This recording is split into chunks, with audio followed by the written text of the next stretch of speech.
ಭಾರತದ ಚುನಾವಣಾ ವ್ಯವಸ್ಥೆ ಪ್ರಬಂಧ. ಈ ವಿಡಿಯೋ ಇಷ್ಟ ಆದಲ್ಲಿ ದಯಮಾಡಿ ಹೆಚ್ಚಿನ ಸಂಖ್ಯೆಯಲ್ಲಿ ಲೈಕ್, ಕಮೆಂಟ್ ಮತ್ತು ಸಬ್ಸ್ಕ್ರೈಬ್ ಮಾಡಬೇಕಾಗಿ ತಮ್ಮಲ್ಲಿ ವಿನಂತಿ. ಚುನಾವಣೆಗಳು ವಿಶ್ವದ ಅತಿದೊಡ್ಡ ಪ್ರಜಾಪ್ರಭುತ್ವದ ತಳಹದಿಯನ್ನು ರೂಪಿಸುತ್ತವೆ. ಭಾರತ ಸ್ವಾತಂತ್ರ್ಯದ ನಂತರ 15 ಲೋಕಸಭೆಗಳನ್ನು ಚುನಾವಣೆಗಳ ಮೂಲಕ ರಚಿಸಲಾಗಿದೆ. ಮೊದಲನೆಯದು 1951ರಿಂದ 52ರಲ್ಲಿ ನಡೆಯಿತು. ಸಾರ್ವತ್ರಿಕ ವಯಸ್ಕ ಮತದಾನದ ಮೂಲಕ ಚುನಾವಣೆಯ ವಿಧಾನವಾಗಿದೆ. ಆ ಮೂಲಕ 18 ವರ್ಷಕ್ಕಿಂತ ಮೇಲ್ಪಟ್ಟ ಭಾರತದ ಪ್ರತಿಯೊಬ್ಬ ನಾಗರಿಕನು ಸಂವಿಧಾನದ ದೃಷ್ಟಿಯಲ್ಲಿ ಅರ್ಹ ಮತದಾರರಾಗಿರುತ್ತಾರೆ. ಚುನಾವಣೆಗಳು ಜನರು ತಮ್ಮ ಧ್ವನಿ, ಅಭಿಪ್ರಾಯವನ್ನು ಪ್ರತಿಪಾದಿಸಲು ಮತ್ತು ಅವರ ಆದ್ಯತೆಗಳು ಮತ್ತು ಆಲೋಚನೆಗಳು ಅವರೊಂದಿಗೆ ಹೆಚ್ಚು ಹೊಂದಿಕೆಯಾಗುವ ವ್ಯಕ್ತಿಯನ್ನು ಆಯ್ಕೆ ಮಾಡಲು ಒಂದು ಮಾರ್ಗವನ್ನು ಒದಗಿಸುತ್ತದೆ. ಮೊದಲನೆಯದಾಗಿ, ಮತದಾನದ ಹಕ್ಕು ಚುನಾವಣೆಯ ಪ್ರಮುಖ ಭಾಗವಾಗಿದೆ. ಅತ್ಯಂತ ಗಮನಾರ್ಹವಾದ ಮತದಾನದ ಹಕ್ಕು ಚುನಾವಣೆಗಳಲ್ಲಿ ಮತ ಚಲಾಯಿಸುವ ಹಕ್ಕನ್ನು ಸೂಚಿಸುತ್ತದೆ. ಯಾರು ಮತ ಚಲಾಯಿಸಬಹುದು ಎಂಬ ಪ್ರಶ್ನೆಯು ಖಂಡಿತವಾಗಿಯೂ ಪ್ರಮುಖ ವಿಷಯವಾಗಿದೆ. ಮತದಾರರು ಬಹುಶಃ ಸಂಪೂರ್ಣ ಜನಸಂಖ್ಯೆಯನ್ನು ಎಂದಿಗೂ ಒಳಗೊಂಡಿರುವುದಿಲ್ಲ. ಬಹುತೇಕ ಎಲ್ಲ ದೇಶಗಳು ಬಹುಮತಕ್ಕಿಂತ ಕಡಿಮೆ ವಯಸ್ಸಿನ ವ್ಯಕ್ತಿಗಳನ್ನು ಮತದಾನದಿಂದ ನಿಷೇಧಿಸುತ್ತವೆ.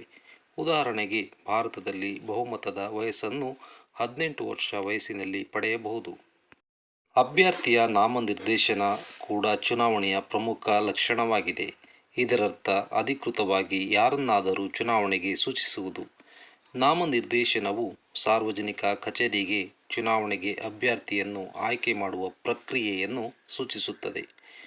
ಇದಲ್ಲದೆ ಅನುಮೋದನೆಗಳು ಅಥವಾ ಪ್ರಶಂಸಾಪತ್ರಗಳು ಅಭ್ಯರ್ಥಿಯ ನಾಮನಿರ್ದೇಶನವನ್ನು ಬೆಂಬಲಿಸಲು ಸಾರ್ವಜನಿಕ ಹೇಳಿಕೆಗಳಾಗಿವೆ. ಚುನಾವಣೆಯ ಮತ್ತೊಂದು ಪ್ರಮುಖ ಲಕ್ಷಣವೆಂದರೆ ಚುನಾವಣಾ ವ್ಯವಸ್ಥೆ. ಚುನಾವಣಾ ವ್ಯವಸ್ಥೆಗಳು ವಿವರವಾದ ಸಾಂವಿಧಾನಿಕ ವ್ಯವಸ್ಥೆಗಳು ಮತ್ತು ಮತದಾನ ವ್ಯವಸ್ಥೆಗಳನ್ನು ಉಲ್ಲೇಖಿಸುತ್ತವೆ. ಇದಲ್ಲದೆ ವಿವರವಾದ ಸಾಂವಿಧಾನಿಕ ವ್ಯವಸ್ಥೆಗಳು ಮತ್ತು ಮತದಾನ ವ್ಯವಸ್ಥೆಗಳು ಮತವನ್ನು ರಾಜಕೀಯ ನಿರ್ಧಾರವಾಗಿ ಪರಿವರ್ತಿಸುತ್ತವೆ. ಮೊದಲ ಹಂತವೆಂದರೆ ಮತಗಳ ಲೆಕ್ಕಾಚಾರ. ಈ ಉದ್ದೇಶಕ್ಕಾಗಿ ವಿವಿಧ ಮತ ಎಣಿಕೆ ವ್ಯವಸ್ಥೆಗಳು ಮತ್ತು ಮತಪತ್ರಗಳ ಬಳಕೆ ಇದೆ. ನಂತರ ಲೆಕ್ಕಾಚಾರದ ಆಧಾರದ ಮೇಲೆ ಫಲಿತಾಂಶದ ನಿರ್ಣಯ ಬರುತ್ತದೆ. ಅಲ್ಲದೆ ಹೆಚ್ಚಿನ ವ್ಯವಸ್ಥೆಗಳ ವರ್ಗೀಕರಣವು ಪ್ರಮಾಣಾನುಗುಣ ಅಥವಾ ಬಹುಸಂಖ್ಯಾತವಾಗಿದೆ. ಶೆಡ್ಯೂಲಿಂಗ್ ಎನ್ನುವುದು ಚುನಾವಣೆಗಳ ವ್ಯವಸ್ಥೆ ಮತ್ತು ನಿಯಂತ್ರಣವನ್ನು ಸೂಚಿಸುತ್ತದೆ. ಚುನಾಯಿತ ಅಧಿಕಾರಿಗಳು ಜನರಿಗೆ ಜವಾಬ್ದಾರರು. ಆದ್ದರಿಂದ ಅವರು ನಿಗದಿತ ಸಮಯದ ಮಧ್ಯಂತರದಲ್ಲಿ ಮತದಾರರ ಬಳಿಗೆ ಬರಬೇಕು. ಚುನಾಯಿತ ಅಧಿಕಾರಿಗಳು ಅಧಿಕಾರದಲ್ಲಿ ಮುಂದುವರಿಯಲು ಆದೇಶವನ್ನು ಪಡೆಯಲು ಹಾಗೆ ಮಾಡಬೇಕು. ಎಲ್ಲಕ್ಕಿಂತ ಹೆಚ್ಚಾಗಿ, ಹೆಚ್ಚಿನ ದೇಶಗಳು ನಿಗದಿತ ನಿಯಮಿತ ಮಧ್ಯಂತರಗಳಲ್ಲಿ ಚುನಾವಣೆಗಳನ್ನು ಏರ್ಪಡಿಸುತ್ತವೆ.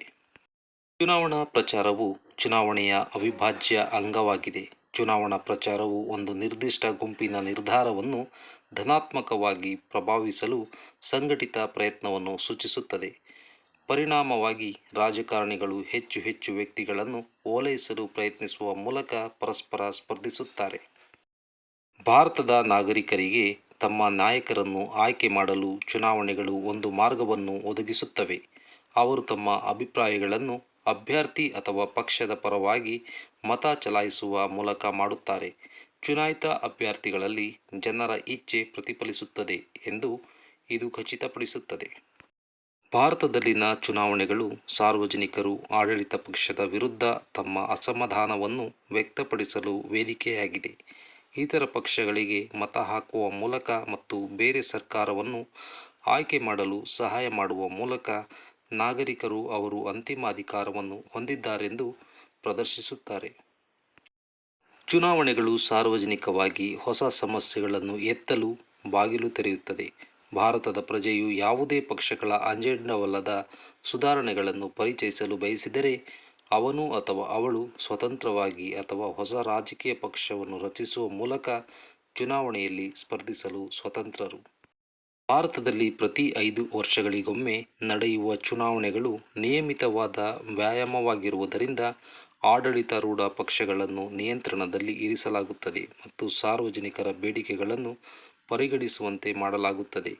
ರಾಜಕೀಯ ಪಕ್ಷಗಳು ತಮ್ಮ ಕಾರ್ಯಕ್ಷಮತೆಯನ್ನು ಪರಿಶೀಲಿಸುವ ಮತ್ತು ಮತದಾರರನ್ನು ಸಮಾಧಾನಪಡಿಸಲು ಪ್ರಯತ್ನಿಸುವ ಸ್ವಯಂ ಸರಿಪಡಿಸುವ ವ್ಯವಸ್ಥೆಯಾಗಿ ಇದು ಕಾರ್ಯನಿರ್ವಹಿಸುತ್ತದೆ. ಭಾರತದಲ್ಲಿ ಚುನಾವಣೆಗಳು ಹೊಸದೇನಲ್ಲ ಮತ್ತು ಬ್ರಿಟಿಷರ ಆಳ್ವಿಕೆಯಿಂದಲೇ ಸ್ವಾತಂತ್ರ್ಯ ಪಡೆಯುವ ಮುನ್ನವೇ ನಡೆಯಲಾರಂಭಿಸಿದವು.